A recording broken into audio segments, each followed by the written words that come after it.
औज़ुबिल्लाहिमिनश्शैतानिर्रजीम बिस्मिल्लाहिर्रहमानिर्रहीम। आज जिस टॉपिक को हम लेकर आए हैं, जिस पे हम बात करने जा रहे हैं, टुडे हमारा टॉपिक है एंटीबायोटिक्स के मतलब को पहले समझना है कि इनका मानी क्या है। एंटीबायोटिक्स का मतलब है, एंटी का मतलब है अगेंस्ट, और बायोस का मतलब है life.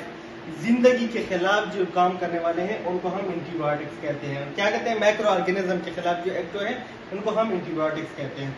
Are chemical substances used to kill और inhibit the growth of the bacteria. Antibiotics दो किस्म के हमारे पास होते हैं, या तो ग्रोथ को इनहिबिट करते हैं, ठीक है, ग्रोथ को स्टॉप करते हैं, या उनको किल करते हैं, तो उनको हम एंटीबायोटिक्स कहते हैं। फर्स्ट एंटीबायोटिक्स की हम बात करते हैं, अलेक्जेंडर फ्लेमर ने 1928 में फर्स्ट एंटीबायोटिक जो है मेरे हॉस्पिटल लंदन में उनको डिस्कवर किया था, और वो जो डिस्कवरी थी वो भी एक्सीडेंटल थी, जिसपे हमने पहले वीडियो में हम बात कर चुके हैं, ठीक है। अब इसमें से हमारे पास जो मोड ऑफ एक्शन है, दो किस्म के हमारे पास एंटीबायोटिक्स होते हैं, या तो बैक्टीरियोस्टेटिक होते हैं या तो बैक्टीरियोसाइडल होते हैं। बैक्टीरियोस्टेटिक का मतलब ये है कि वो ग्रोथ को स्टॉप करते हैं या उनकी जो रिप्रोडक्शन है बैक्टीरिया की उनको स्टॉप करते हैं, ठीक है। उसका क्या मतलब है कि जो उनकी मल्टीप्लिकेशन है वो, या इम्यून मल्टीप्लिकेशन मल्टीप्लाइंग इनके जो मल्टीप्लिकेशन प्रोसेस होते हैं उनको स्टॉप किया जाता है, जिनकी वजह से उनकी और प्रोडक्शन नहीं होती, और जो हमारा इम्यून सिस्टम है उनके खिलाफ एक्टिव हो जाता है और उनको एलिमिनेट करते हैं। नेक्स्ट हमारे पास है बैक्टीरियोसाइडल। नाम से जाहिर है कि बैक्टीरियोसाइडल जो होता है वो किल करता है। क्या करते हैं? किल करते हैं, इरिवर्सिबल डैमेज करता है सेल वॉल को, इरिवर्सिबल डैमेज, ठीक है। अब इसके हमारे पास जो टाइप्स हैं वो कितने, हमारे पास 5 टाइप्स है एंटीबायोटिक्स है, 5 टाइप्स। कितने थ्रू आप कितने मैकेनिज्म ऑफ एक्शन के थ्रू ये इफेक्टिव हमारे पास हो सकते हैं, ठीक है। अब एक एक को हम डिटेल में पढ़ेंगे। पहले हमारे पास एक बैक्टीरिया हमने बनाया है, ठीक है, कोशिश की एक डायग्राम है, उसमें से हमारे पास जो सेल वॉल सिंथेसिस इनहिबिट करते हैं, इनमें हमारे पास फर्स्ट नंबर पे आता है जो सेल वॉल सिंथेसिस को इनहिबिट करते हैं। नेक्स्ट हमारे पास होते हैं कि जो प्रोटीन सिंथेसिस को इनहिबिट करते हैं। प्रोटीन सिंथेसिस में पे हमारे पास 50 से यूनिट है, 30 से यूनिट है, उन पे इफेक्टिव हो जाते हैं। इसके अलावा हमारे पास है जो सेल मेम्ब्रेन पे इफेक्टिव है। सेल मेम्ब्रेन को क्या करते हैं? उनको अल्टरेट करते हैं। अल्टरेट करने के बाद उनकी जो है वो सेल डेथ हो जाती है, बैक्टीरिया की डेथ हो जाती है, और इसकी वजह से फिर हमारे ये इफेक्टिव रहते हैं। नेक्स्ट हमारे पास जो 4th नंबर पे है inhibition of nucleic acid synthesis. जब आपका डीएनए या प्रोटीन सिंथेसिस नहीं बनेगा तो जिनकी वजह से बैक्टीरिया की डेथ हो जाती है। 5th नंबर पे हमारे पास है इनहिबिशन ऑफ फोलेट सिंथेसिस। जो फोलिक एसिड सिंथेसिस का तरीका एक होता है कि हमारे पास ये एक डाइहाइड्रोफोलेट कन्वर्ट होकर टेट्राहाइड्रोफोलिक एसिड में कन्वर्ट हो जाता है। लेकिन अगर हम इधर जिक्र करूं, हमारे पास पैरामाइनोबेंजोइक एसिड है। पैरामाइनोबेंजोइक फोलिक एसिड की सिंथेसिस के लिए बैक्टीरिया में ये बहुत जरूरी होता है। अच्छा, अगर इसकी बात करते हैं कि ह्यूमन में और बैक्टीरिया में क्या फर्क है, क्यों ये इफेक्टिव नहीं है, पहले तो मैं बताता चलूं कि फोलिक एसिड जो होते हैं हमारे ह्यूमन्स में, हम क्या करते हैं कि डाइट्स वगैरह से फोलिक एसिड को हम हासिल करते हैं, लेकिन बैक्टीरिया के जो तरीकेकार है वो अलग है।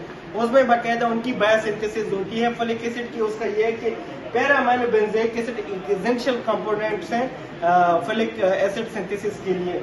इसको क्या करते हैं कि पैरामाइनोबेंजोइक एसिड है, पैरामाइनोबेंजोइक एसिड हमारे पास जो डाइहाइड्रोपिट्रीट सिंथेज एंजाइम है वो एक्टिव हो जाता है, और वो डाइहाइड्रोफोलिक एसिड को कन्वर्ट करके टेट्राहाइड्रोफोलिक एसिड में कन्वर्ट हो जाता है। इसी थ्रू हमारे पास जो है फोलिक एसिड सिंथेसिस होती है ये हमारे पास। लेकिन ह्यूमन में ये नहीं है।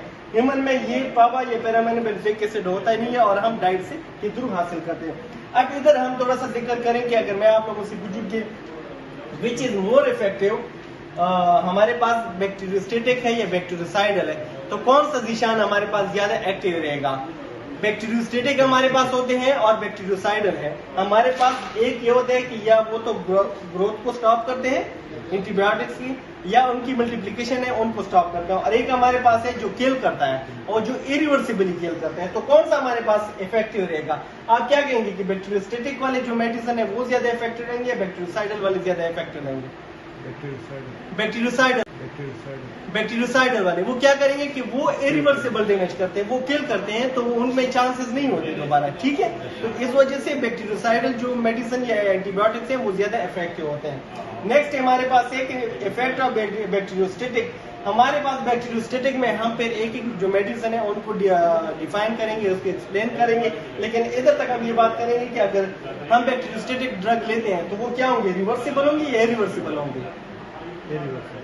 नहीं जी, बैक्टीरियोस्टेटिक में रिवर्सिबल होंगे, उसमें ये चांसेस होते हैं कि अगर आपने उसको एंटीबायोटिक बैक्टीरियोस्टेटिक एंटीबायोटिक ले लिया तो हो सकता है कोई हफ्ते के बाद कुछ टाइम के बाद उसमें से वो जो बीमारी है वो दोबारा भी रिलैप्स हो सकती है, दोबारा भी हो सकती है आपको। लेकिन बैक्टीरियोसाइडल जो कि वो हमारे पास अगर इसकी हम बात करते हैं इरिवर्सिबल होते हैं और उसमें से कोई दोबारा हो सकता है चांसेस हो, लेकिन इतनी ज्यादा नहीं होती कि आपको जल्दी हो जाए। फिर आपने इसके लिए अगर ये भी फिर इफेक्टिव नहीं है तो फिर आपने एंटीबायोटिक्स और जो कल्चर सेंसिटिविटी टेस्ट है उनकी तरफ जाना है और योग करना है, ठीक है।